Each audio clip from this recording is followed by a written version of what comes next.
जय फ्रेंड।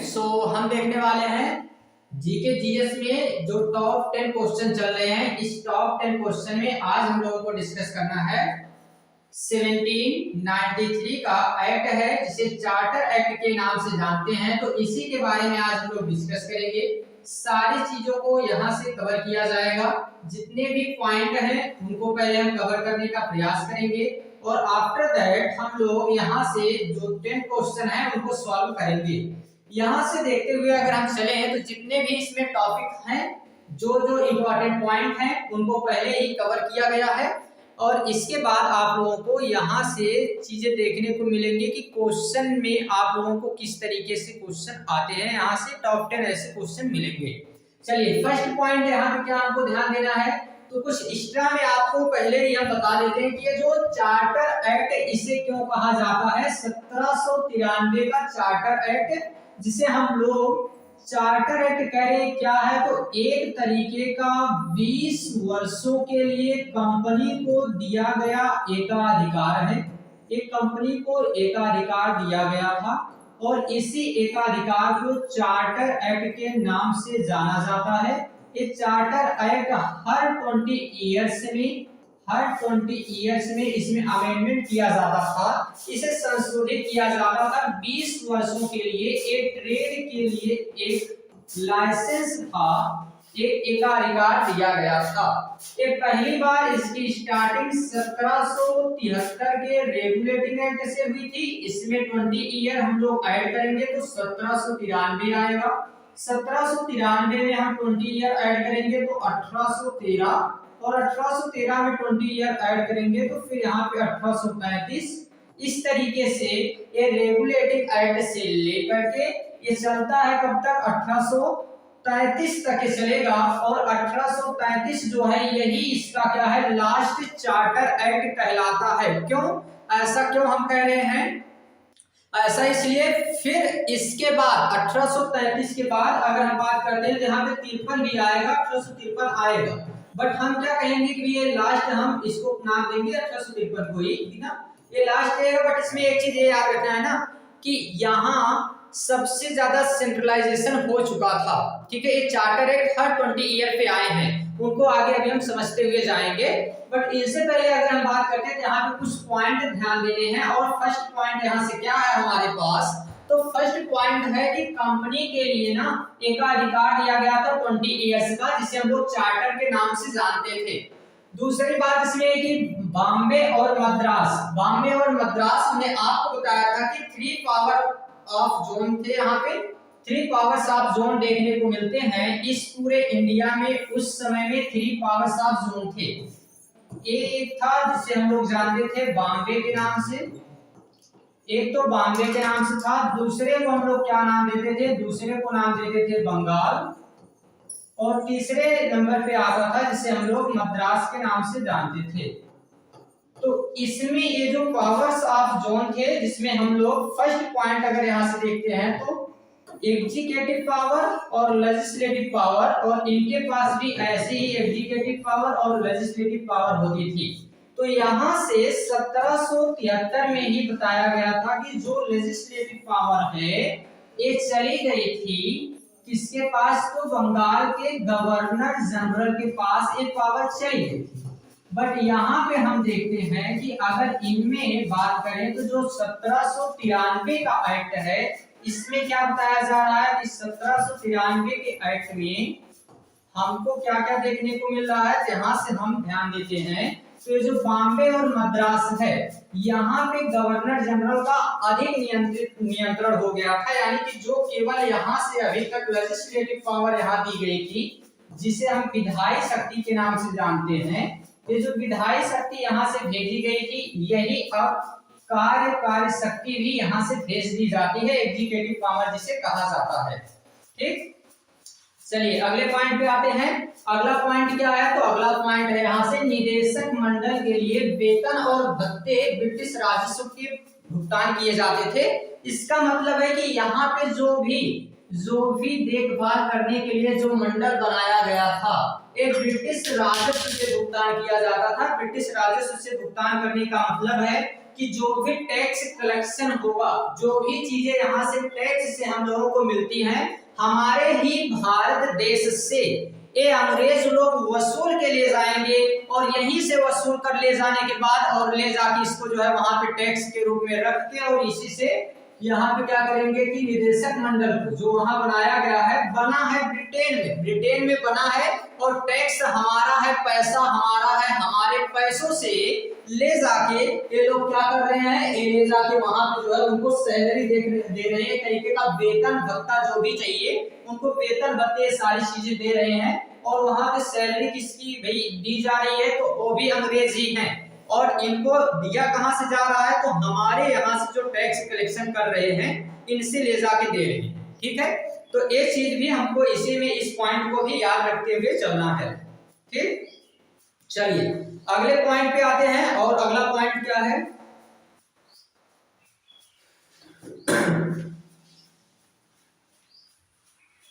अगली पॉइंट हम लोग देख लेते हैं और अगली पॉइंट क्या है, तो देखिए यहाँ पे है निदेशक मंडल के लिए वेतन भत्ते, ये तो उसी में दोबारा कर दिया है, दोबारा रिपीट कर दिया है।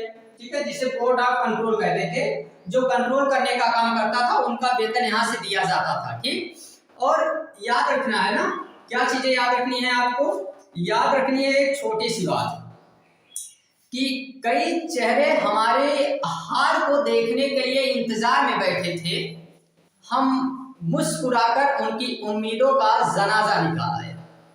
ठीक, तो यहाँ पे अगली पॉइंट उनको क्या देखना है कि अगली पॉइंट देखना है कि निदेशक मंडल और इनको जो वेतन दिया जाना है ये ब्रिटिश राजस्व से दिया जाना है।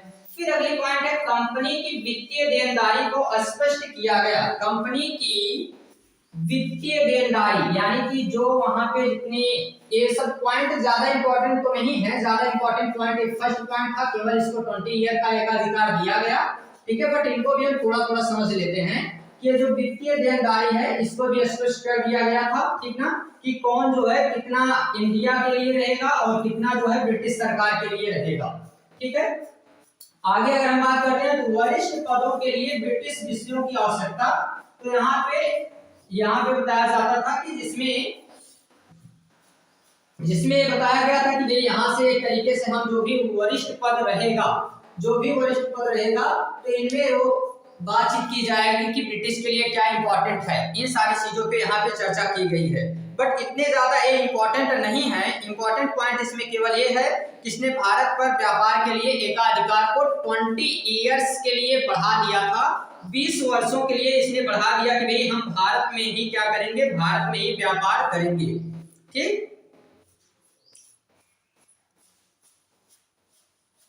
चलिए ठीक है, अगले पॉइंट पे आते हैं। अब यहां से एक क्वेश्चन को हम लोग सॉल्व करने का प्रयास करते हैं और फर्स्ट क्वेश्चन क्या है हमारे पास, ये रहा फर्स्ट क्वेश्चन। 1773 के चार्टर एक्ट का प्राथमिक उद्देश्य क्या था? फर्स्ट यहाँ पे इसका क्या उद्देश्य रहा है, जो हमने अभी बताया है उसी को यहाँ पे आप याद रखेंगे।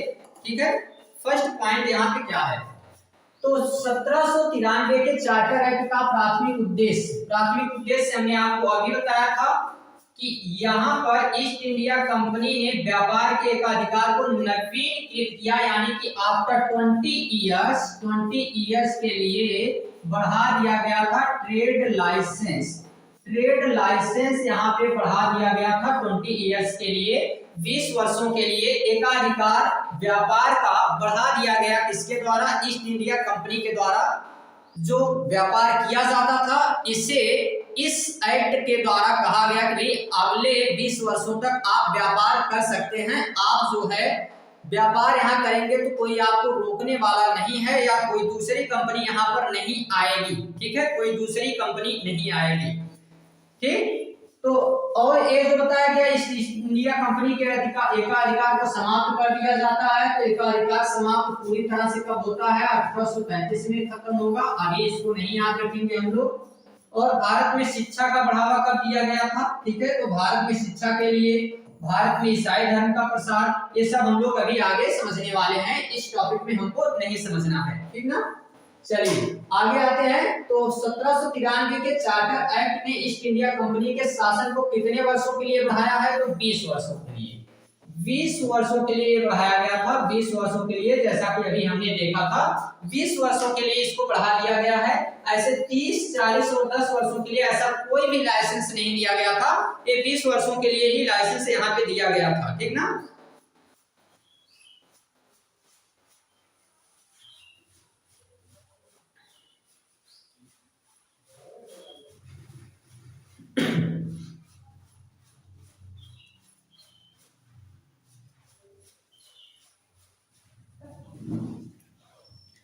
देखिए अगले टॉपिक पे आए हैं भाई, ये अगला क्वेश्चन हमारे पास, निम्नलिखित में से कौन सा प्रावधान 1793 के चार्टर का हिस्सा था। कंपनी के कर्मचारी को भारतीय राजस्व से भुगतान किया जाएगा। जी इसको हमने देखा।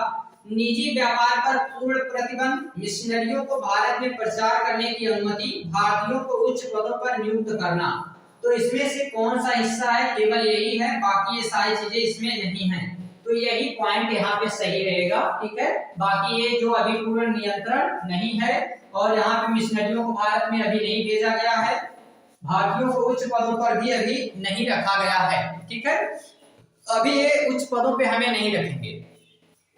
और याद रखना है एक चीज ना, कि हमेशा आपके संस्कारों में आपका संस्कार कैसा है ये ध्यान दिया जाता है। लोग कहते हैं ना कि इनको किस तरीके का संस्कार मिला है, जैसा घर होगा उसी तरीके के संस्कार मिले हैं। तो संस्कारों में हमारे घर वालों के, माता पिता के चेहरे झलकते हैं तो वे सुंदर दिखाई दे, इसलिए आपको अपना संस्कार भी सुंदर रखना है। ऐसा संस्कार होना चाहिए जिसे देख के कई लोग कहें कि हाँ भाई इनके घर का संस्कार देख लीजिए कितना अच्छा है, ठीक है। तो संस्कारों को उसी हिसाब से हमें बचा के रखना चाहिए, ठीक। चलिए अगले पॉइंट पे आते हैं और अगला क्वेश्चन हमारे पास क्या है।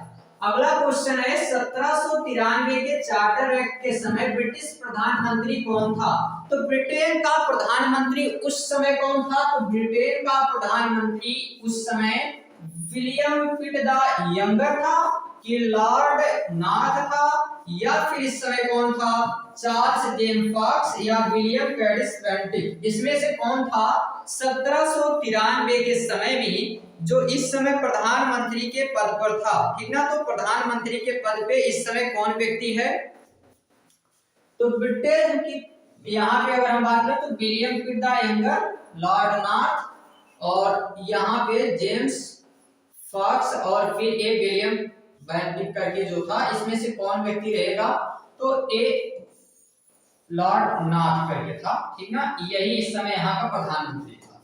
चलिए अगले क्वेश्चन पे आते हैं। 1793 के एक्ट ने भारत में ईस्ट इंडिया कंपनी के शक्तियों को कैसे प्रभावित किया, तो शक्तियों को कम करके, शक्तियों को मजबूत करके, शक्तियों को पूरी तरह से समाप्त करके, कोई प्रभाव नहीं, तो शक्तियों को मजबूत करके, ठीक ना, शक्तियों को मजबूत करके इसे नियंत्रित किया था। 1793 के चार्टर एक्ट के तहत कमांडर इन चीफ को किस परिषद का सदस्य बना दिया गया था, ठीक ना। कमांडर इन चीफ की अगर बात करते हैं तो इसे जनरल काउंसिल के सदस्य की बात की गई थी, जनरल काउंसिल का सदस्य बनाया गया था, ठीक। तो जनरल काउंसिल के सदस्य का जो परिषद थी उसका सदस्य बनाया गया था, ठीक, ये याद रखिए आप। अगला है क्वेश्चन, चार्टर एक्ट 1793 के अनुसार ईस्ट इंडिया कंपनी को कितने वर्षों के लिए भारत में व्यापार की अनुमति मिली थी। रिपीट क्वेश्चन है, 20 ईयर। 1793 के एक्ट के प्रावधान में कौन सा भारतीय प्रशासन से संबंधित नहीं है, तो ये भी उसी तरीके का क्वेश्चन है, रिपीट हो रहा है। रिपीट इसलिए होगा क्योंकि बहुत ज्यादा इंपॉर्टेंट पॉइंट नहीं था, इसलिए इसमें से अधिकतर क्वेश्चन आपको रिपीट मिलेंगे, ठीक है। तो इसलिए ज्यादा जो है इसमें सोचना नहीं है। 1793 के एक्ट ने कंपनी के किन पहलुओं पर नियंत्रण रखा था, तो कौन से पहलुओं पर नियंत्रण रखा गया है 1793 के इस एक्ट के द्वारा अगर हम बात करते हैं, ठीक है। तो ये जो है किस पे नियंत्रण रखेगा, क्या केवल सैन्य पे, केवल राजस्व पे, व्यापार और प्रशासन पे, तो नहीं, केवल राजस्व पे नियंत्रण रखा है, ठीक है। राजस्व की बात करता है कि राजस्व जो है हमारी अनुमति के अनुसार चलना चाहिए, बाकी सारी चीजों पे ये नियंत्रण नहीं रखा है, ठीक। और हर बार ना हर बार यहाँ पे ये जितना भी राजस्व यहाँ से ले रहे हैं तो इनके दिन अच्छे हैं, इनके दिन अच्छे हैं कि हमारे यहाँ से ही राजस्व ले जा रहे हैं और ब्रिटेन में ले जाके अपने अपने अधिकारियों को दे रहे हैं, जो वरिष्ठ अधिकारी हैं उनको ले जाके यहाँ से टैक्स कलेक्शन करके ले जाके दे रहे हैं। क्यों? क्योंकि इनके दिन अच्छे हैं, ठीक ना, इनके दिन अच्छे हैं। और याद रखना क्या है, याद रखना है कि इंसान नहीं बोलता है, ठीक ना, इंसान नहीं बोलता है, बोलते हैं उसके दिन। और जब दिन बोलते हैं ना तो उनको भी सुनाई देता है जो पहले होते हैं, ठीक। इनके दिन अभी अच्छे थे इसलिए यहाँ से टैक्स कलेक्शन करके ले जाके ब्रिटेन में दे रहे थे। अगर हम लोगों के दिन जब अच्छे आए तो फिर यहाँ से भाग जाते हैं और फिर इनके तब दिन नहीं बचे थे, ठीक है। तो अभी इनके दिन अच्छे हैं, अभी आएंगे हम लोग आगे, जब यहाँ पे बड़े बड़े नेता लोग आएंगे तो फिर ये लोग यहाँ से गायब हो जाएंगे। चलिए अगले हम क्वेश्चन पे आते हैं। क्या सर जी अगला क्वेश्चन भी है? तो बिल्कुल है, और यहाँ भी इतने क्वेश्चन हैं, आपको हम थोड़ी सी स्लाइड दिखा देते हैं। ये क्वेश्चन आप यहाँ से देख सकते हैं, अभी कितने क्वेश्चन यहाँ पे दिखाई दे रहे हैं, ठीक है। ये 70-80 क्वेश्चन आज ही सब ऐड किए गए हैं, अभी नाइट में ही सब ऐड किए गए हैं, रात के समय में, ठीक ना। हमने सारे क्वेश्चन को यहाँ पे ऐड कर दिया है, ठीक। और सारे क्वेश्चन को हमने इसलिए ऐड कर दिया है कि ताकि हम चाहते हैं आज ही यहाँ से अधिकतर चीजों को कवर कर दिया जाए, अधिकतर टॉपिक यहाँ से आज ही कवर कर देना है, ठीक।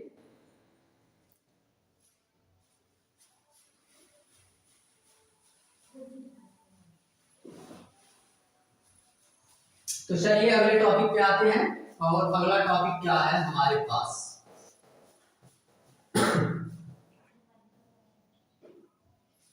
1813। तो 1813 के लिए सबसे पहले इंपॉर्टेंट क्या है, तो भाई वो तो आपको याद रखने के लिए अभी हम बता देते हैं कुछ चीजें जरूरी। चलिए आते हैं यहाँ से 1813 के लिए। 1813 ये रहा 1813 के लिए। ये आपके लिए सारे इमेज वगैरह बनाए गए हैं, ठीक है। ये आप ही के लिए ये सभी इमेज बनाए जाते हैं ताकि इंपॉर्टेंट पॉइंट आपका यहाँ से कवर हो सके। ये जितने क्वेश्चन बनाए जा रहे हैं, जो भी चीजें इसमें लाई जा रही हैं, सारी चीजें इसीलिए ताकि आप लोगों के लिए सब कुछ अच्छा हो सके, ठीक है। जितना हो सके उतना अच्छा से अच्छा हम लोग कंटेंट यहाँ से प्रोवाइड कराने का प्रयास कर रहे हैं, ठीक। और इस कंटेंट के जरिए हम यही बताने का प्रयास कर रहे हैं कि भाई हम लोग पूरी तरह से लगे हुए हैं, बस आप लोगों को लगने की जरूरत है, और आप लोग लग जाइए तो फिर कोई प्रॉब्लम यहाँ पे नहीं आने वाली है, ठीक ना। और देखिए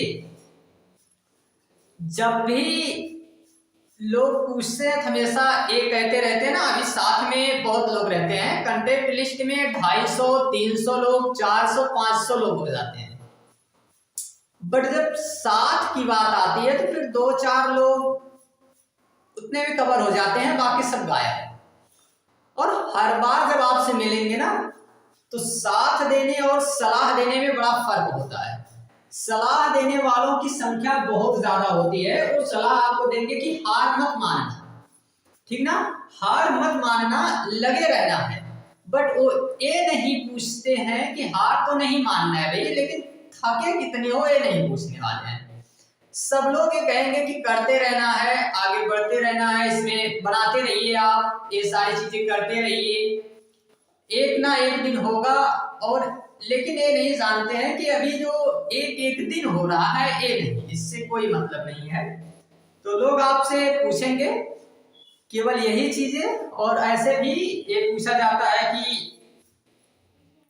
कैसे हैं, ये सवाल अब नहीं मिलते हैं, क्या कर रहे हैं, ये सवाल हर पल मिलते हैं। तो अब क्या करना है, यही सवाल कहीं पर भी। अभी कल एक फ्रेंड मिले हमारे, जब हम लोग इंटरमीडिएट कर रहे थे, क्लास